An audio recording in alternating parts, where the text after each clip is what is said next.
Watu 4 wamefariki dunia na wengine 6 kujeruhiwa baada ya Urusi kufanya mashambulizi katika taifa la Ukraini usiku wa kuamkia tarehe 26 ya mwezi wa 3 mwaka 2025.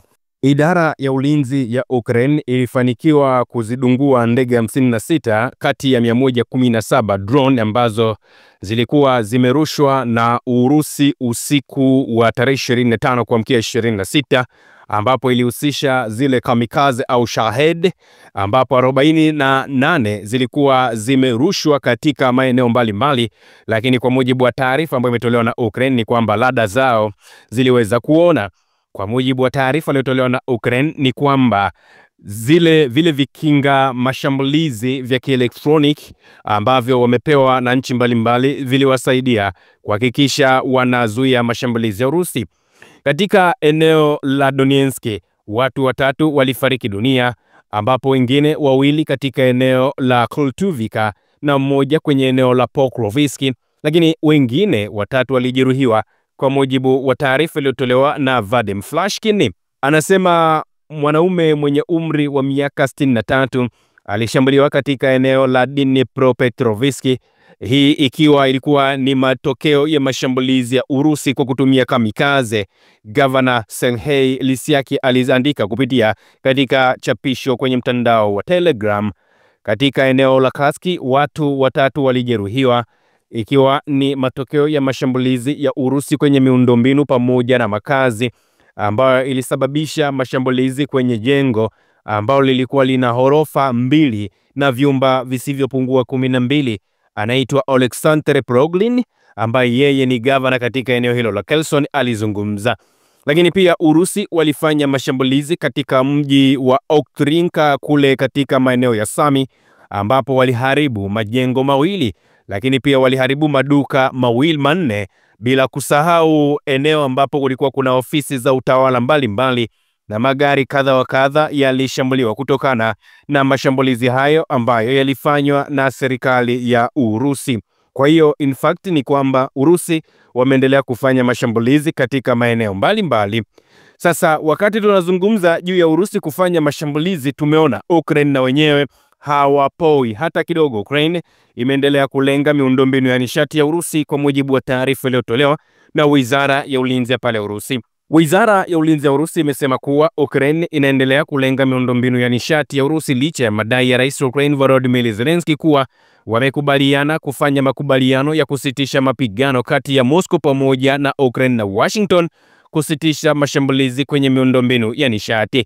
Kwa mujibu wa taarifa iliyotolewa na Wizara ya Ulinzi ya Urusi, jeshi la Ukraine limejaribu kufanya mashambulizi kwenye vituo vya nishati vya Urusi angalau mara 3 ndani ya saa 24 zilizopita. Usiku wa kuamkia Jumatano ya tarehe 26 mwezi wa 3, mifumo ya ulinzi wa anga ya Urusi ilifanikiwa kudungua droni 2 za Ukraine karibu na rasi ya Talkarnat, Crimea. Droni hizo zilikuwa zikilenga kituo cha kuhifadhi gesi cha Glebovoskoye, taarifa imezungumza. Aidha, siku hiyo wakazi wa jimbo la Kursk walikosa umeme baada ya laini ya umeme yenye msongo wa juu kukatika kufuatia shambulizi la droni kwenye kituo cha nishati. Wizara imeongeza kwamba shambulio jingine la droni Jumanne lilisababisha kukatika umeme, hali ambayo iliathiri takribani raia 4,000 wa kule Kursk. Wizara ya Ulinzi ya Urusi ilisisitiza kwamba mashambulizi haya yanafanyika licha ya tamko la hadharani la Zelensky kuwa anakubali makubaliano ya Urusi na Marekani yaliyofikiwa pale Riyadh mnamo Machi 24 ya kusitisha mashambulizi dhidi ya miundombinu ya nishati ya kiraia. Sehemu ya taarifa ilisema, tukiendelea kushuhudia uharibifu wa miundombinu ya nishati ya kiraia ya Urusi, kwa hakika utawala wa Kiev unafanya kila juhudi kuvuruga makubaliano ya Urusi na Marekani kuhusu utekelezaji wa hatua kwa hatua za kusuluhisha mzozo wa Ukraine. Makubaliano ya kusitisha mashambulizi dhidi ya miundombinu ya nishati kati ya Moscow na Kiev yalifikiwa baada ya mazungumzo ya simu kati ya Rais wa Urusi Vladimir Putin na mwenzake wa Marekani Bwana Donald Trump. Baada ya mazungumzo kati ya wataalamu wa Urusi na Marekani yaliyofanyika Riyadh, Saudi Arabia, tarehe 24 mwezi wa 3 mwaka 2025, Moscow ilichapisha orodha ya vituo vya nishati ambavyo vipo kwenye makubaliano hayo, ikiwa ni pamoja na vituo vya usindikaji na uhifadhi wa mafuta na gesi, mitambo ya uzalishaji na usambazaji umeme, vituo vya nyuklia pamoja na mabwawa ya umeme ya maji. Kusitishwa kwa mashambulizi kulianza kutekelezwa Machi 18 na kunatarajiwa kudumu kwa siku 30 kwa mujibu wa taarifa iliyotolewa na Urusi.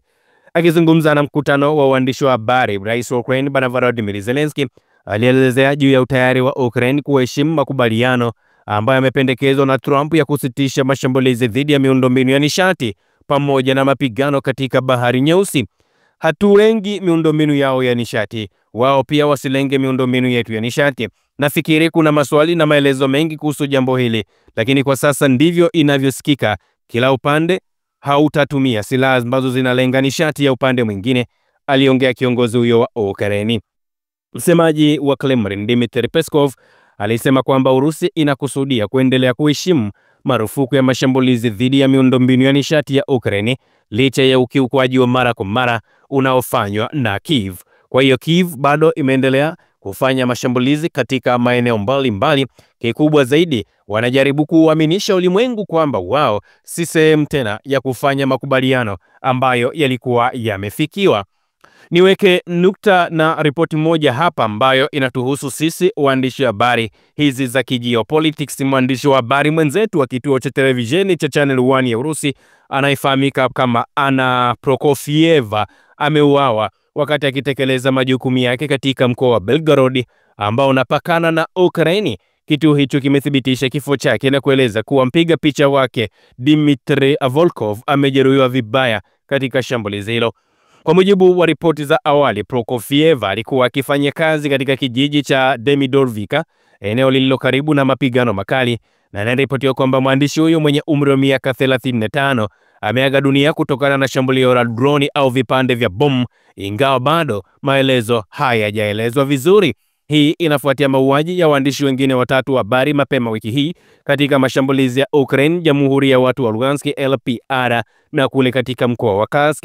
Katika siku za hivi karibuni, Prokofieva alikuwa akiripoti kutoka mji wa Suza ambao umekombolewa hivi karibuni, ambapo alihusika pia katika kuwaondoa raia waliokuwa wakikimbia mapigano.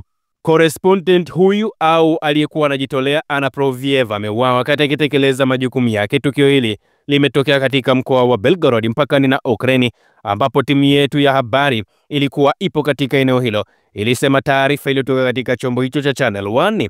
Kifo chake kimetangazwa kwa mara ya kwanza na mwanablog wa masuala ya kijeshi Vladimir Romanov, ambaye alielezea kupitia Telegram kuwa Prokofieva aliuawa Jumatano wakati akifanya kazi ya uhariri katika kijiji cha Demidovivka wilayani Krasnoyarsk.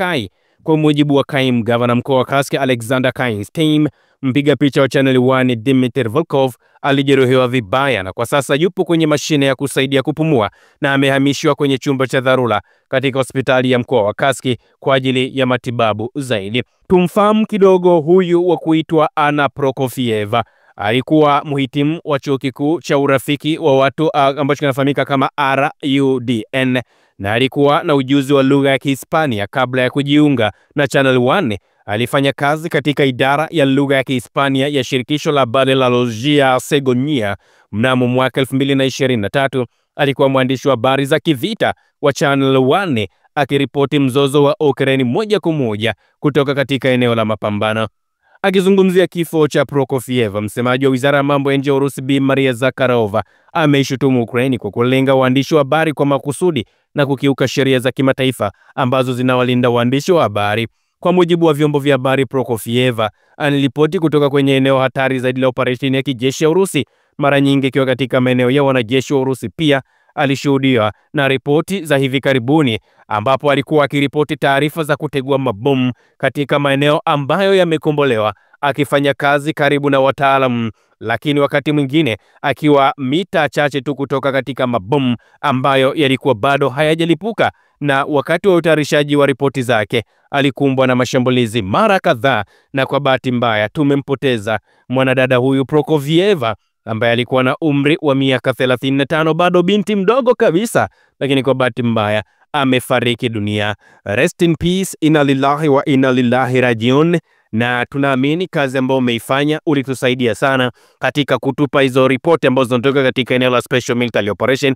Mwisho wa siku dunia itakukumbuka kama shujaa ambaye ulipambana kuhakikisha unatoa ukweli wa ripoti zinazotoka katika eneo la Special military operation. Usisahau kusubscribe, like na kubonyeza alama ya kengele. Asante.